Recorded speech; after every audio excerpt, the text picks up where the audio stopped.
Okay. Okay. Let's do this. Okay, one, two, three, go. What's Stop up, crew? So we're gonna stop muna with our Japan travel vlog and do a sit-down vlog.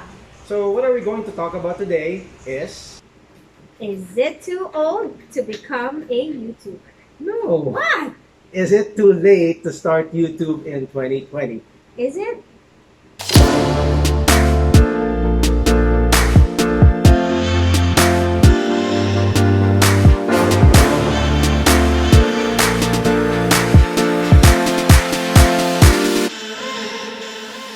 So what we're going to talk about today is that, is it too late to start YouTube in 2020?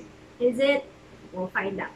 But first off, we'd like to thank you all for watching and liking and subscribing to our YouTube channel that features our first two travel vlogs, which is the first one is the Tokyo travel with kids. I hope you guys enjoyed that because we went to Disneyland. And Kyoto and Shiga prefecture trip. Yes. So where we actually experienced snow. Okay? So we have one more Japan travel vlog coming soon, and it's going to be where? The Osaka leg of the trip. Yes, where we went to Universal Studios. So if you have not seen it yet, please go to our channel. It's KCL Crew. It is also linked down below. Down below. And if you're new to our channel, please like, subscribe, and hit the bell button so that you get notified every time we upload a new video. Yes. So just a couple of weeks back, we uploaded our, two videos.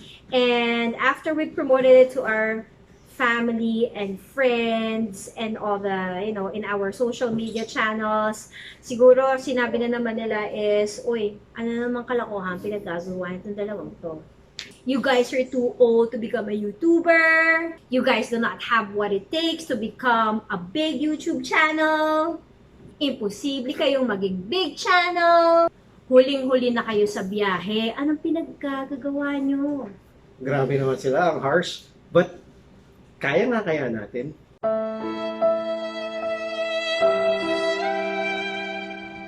In this vlog, not only that we will share with you yung motivation namin to finally give it a go, but more importantly, we will also share with you our journey in terms of putting up or the technical side of the journey to finally put up this channel. So please stick around until the end of the video. Para doon sa mga hindi nakakilala sa amin, we're both full-time BPO employees. We're on our late 30s. So now, the question is that, do we wanted to stop working? Hindi pa ba kami kontento dun sa good money that we're getting every month combined? Hindi tayo papaka-plastic, pero obviously we're doing this with the hopes that the channel will become successful in the future. Pero hindi naman kasi yun yung primary motivation namin. So 20 years ago, I already loved taking pictures. I literally record all the fun events. Anything that I find interesting or anything na magiging interesado yung tao, whether it be birthdays, food, or any activities na ginagawa ng family namin.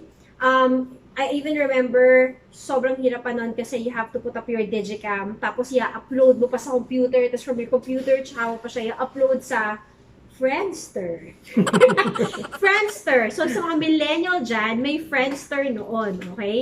So, it was really something that you would treasure and you would not realize it unless you actually become a little bit older and see all the recorded memories. So, at first, it was just a job to really inspire someone, diba? To get, to the places that they want. Pero it grew within me eh. Parang naging passion ko na talaga na to be there for anyone, to become better.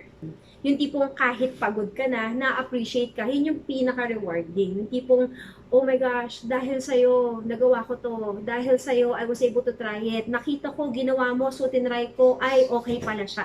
So, yun yung mga rewarding parts. Bakit ka natatawa? Parang kasing tulog kasi nung kay Kim. Alin? Ay, pwede na pala. Yeah. So, yun nga, when people come to appreciate what you actually do for them, ang sarap ng feeling. So, with this vlog, with the events that we are trying to capture, we want to be able to inspire everyone. Kasi sobrang dami naming naka-line up na mga topics. Current, relatable, but the difference is, it's on video, to capture how we have experienced it, and we are using this platform to share it to everyone on how we actually went through the whole process of experiencing it. Third reason, aside from simply documenting all our memories, activities, and family happenings, we cannot deny the fact that we'd like to become successful while having fun doing it. Kaya yung mga topics namin, yung mga themes na naka-line up for everyone out there, would like to make it as genuine as possible, as fun as possible. That's basically the emotional part of it.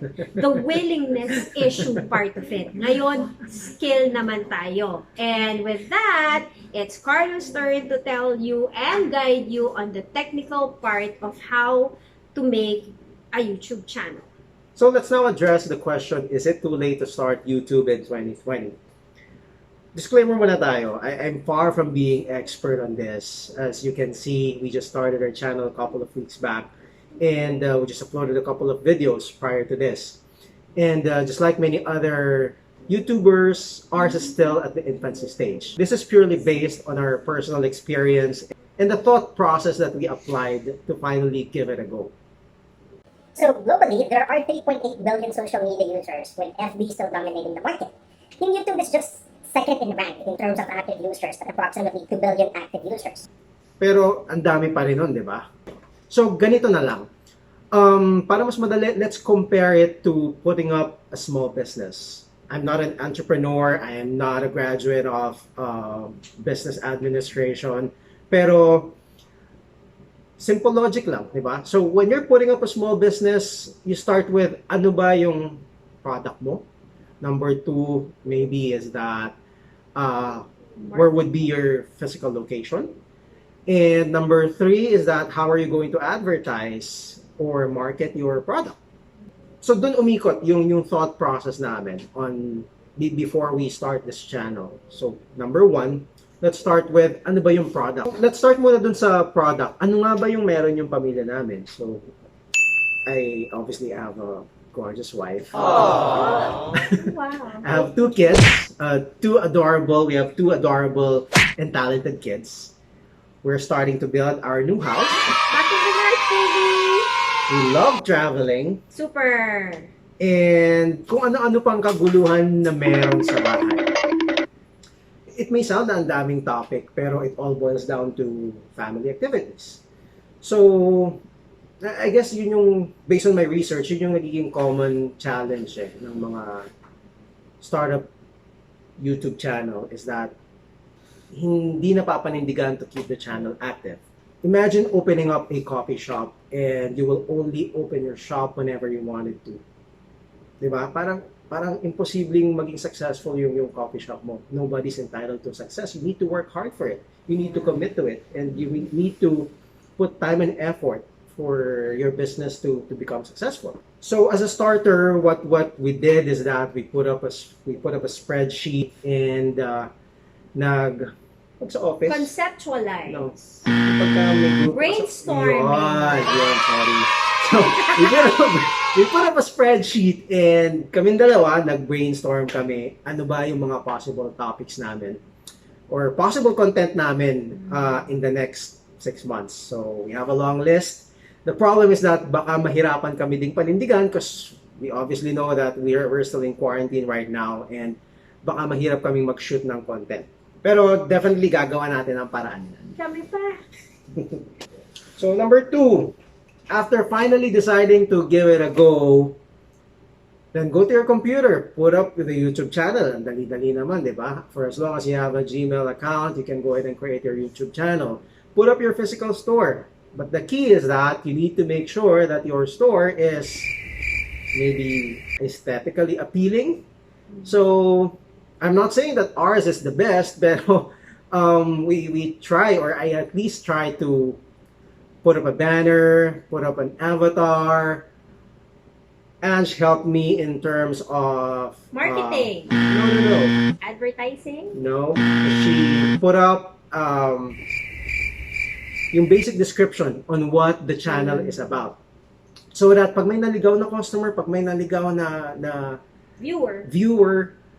they would have at least an idea kung ano nga ba ino-offer nitong store na to or nitong channel na to. Number 3, which I think is the most important, you need to make sure that your page or maybe your content are searchable. So, dun papasok yung marketing side of the channel. You have to do your due diligence in terms of researching about SEO, tags, thumbnail, title on your YouTube video, and the actual content. There's a lot more to these, but there's really no magic pill sa kahit anong bagay na gusto mong gawin to become successful. You have to, just like what I've mentioned earlier, you have to exert an effort and put enough time. Kahit na nasa ang industry ka, kahit na anong ginagawa mo, treat it as if it's a business. Yeah. Hindi lang siya fun and games. So, whether you started YouTube 5 years ago, 3 years ago, pero hindi mo rin naman sineryoso, then I don't think there's a difference. But then again, I wanted to go back to what Ange mentioned kanina. Whether we become successful or not, what's important is we enjoy what we're doing as a family. People will judge you, but just do what you love doing and do it right. Overcome your fear of cringe. It's okay. Okay, so that practically ends our first sobrang hirap na sit-down vlog na nag-try kami mag-record, which is for 10 minutes. But yeah, so before we end, kids, come here. Okay? So, hook us up, guys. Please comment and send your questions below. And if you still haven't, click the Subscribe button! say bye, crew. Bye, crew. See you next